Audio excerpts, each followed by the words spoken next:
Good morning to all. तो आज के इस वीडियो में हम बात करने वाले हैं हमारा जो वैचित्रमय असम का चैप्टर चल रहा था जिसका नाम है देवदी। उसके पहले भाग को हमने पहले वीडियो में देख लिया है, ठीक है। और इसके दूसरे भाग को हम लोग इस वीडियो में समझने वाले हैं।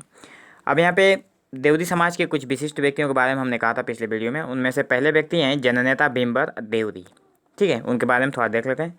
बृहत्तर असम के लघु परिसर में लगातार प्रयास करते हुए असम के बृहत्तर हित के लिए लड़ते हुए जीवन समर्पित करने वाले व्यक्तित्व के प्रतीक हैं जननेता भीमबर देवदी। इन्होंने असम के लिए अपना जीवन न्यौछावर किया है, ठीक है। ऊपरी असम के एक कोने में जन्मे भीमबर देवदी अविभाजित असम के इस छोर से उस छोर तक अभी सभी जनजातियों के बीच स्वयं को विलीन कर असम की जातीय सत्ता को प्रतिष्ठित करने में लगे रहे।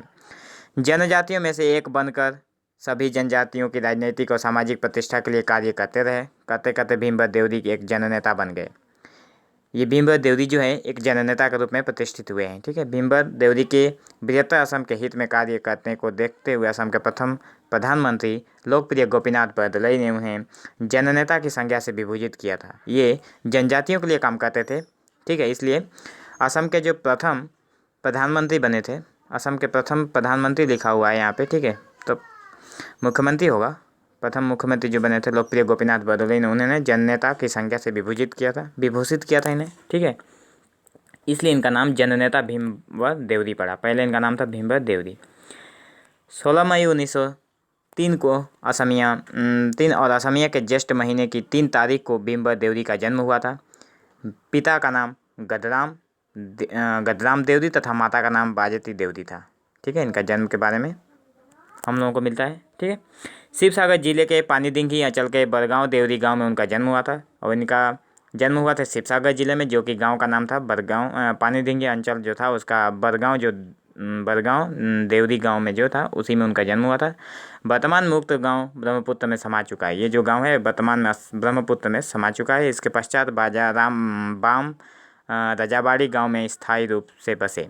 कहा जाता है कि पिता के पूर्व का निवास स्थान सदिया में था। इनके पिता का पूर्व का निवास स्थान जो था वो था सदिया में, ठीक है।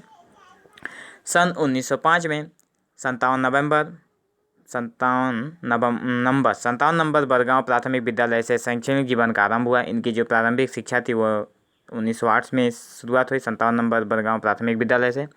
सन 1913 में प्राथमिक विद्यालय की अंतिम परीक्षा पूरे शिवसागर महाक्रम में प्रथम स्थान से उत्तीर्ण की।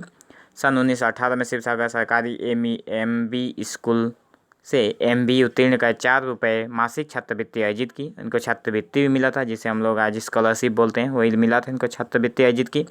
सन 1925 में शिवसागर सरकारी हाई स्कूल से एंट्रेंस परीक्षा 5 विषयों में लेटर अंक के साथ उत्तीर्ण की। 14 जुलाई 1925 को कॉटन कॉलेज में दाखिला लिया।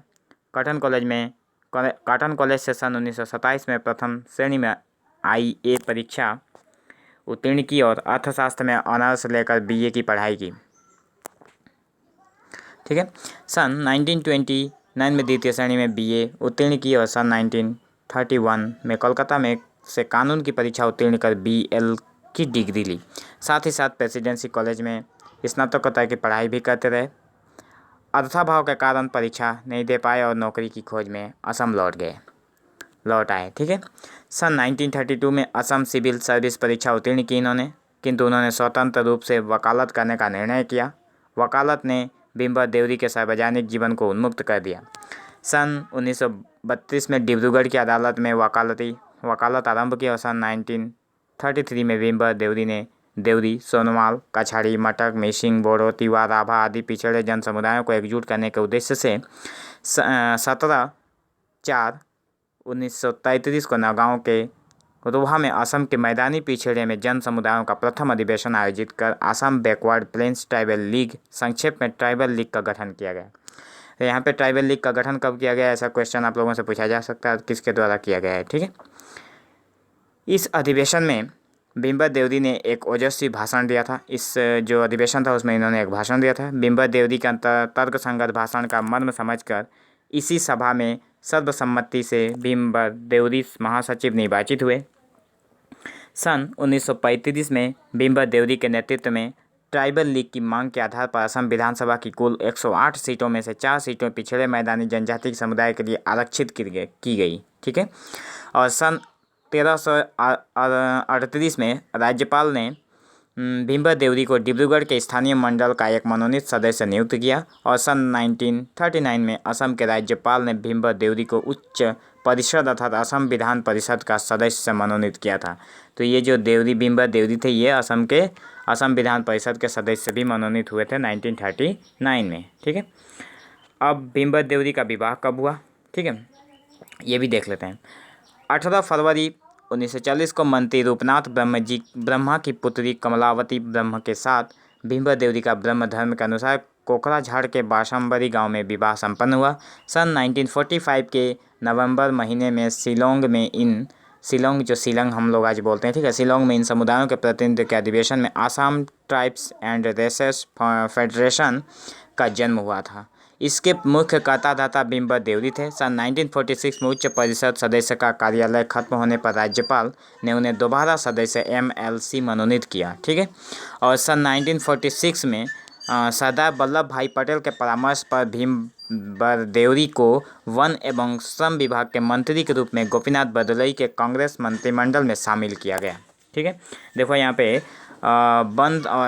वन एवं श्रम विभाग के मंत्री के रूप में इनको भी नियुक्त किया गया था। ठीक है, 1946 में। और सन 1947 में भीमबर देवरी ने वाइस लॉर्ड ओवारडेल से भेंट कर विधानसभा क्षेत्र निर्धारण, पाकिस्तान में असम को शामिल करने तथा पृथक संयुक्त निर्वाचन आदि विषयों पर ट्राइबल लीग के विचारों से अवगत कराया और स्पष्ट कर दिया कि असम को किसी भी कारण से पाकिस्तान में शामिल नहीं होने दिया जाएगा। ठीक है। इन्होंने यहाँ पे असम को पाकिस्तान में शामिल होने से बचा लिया। ठीक है। सन 1933 से सन 1946 तक भीमबर देवरी केवल जनजातीय समुदाय ही नहीं बल्कि असम और असम की जनता के विकास के लिए कार्य करते रहे।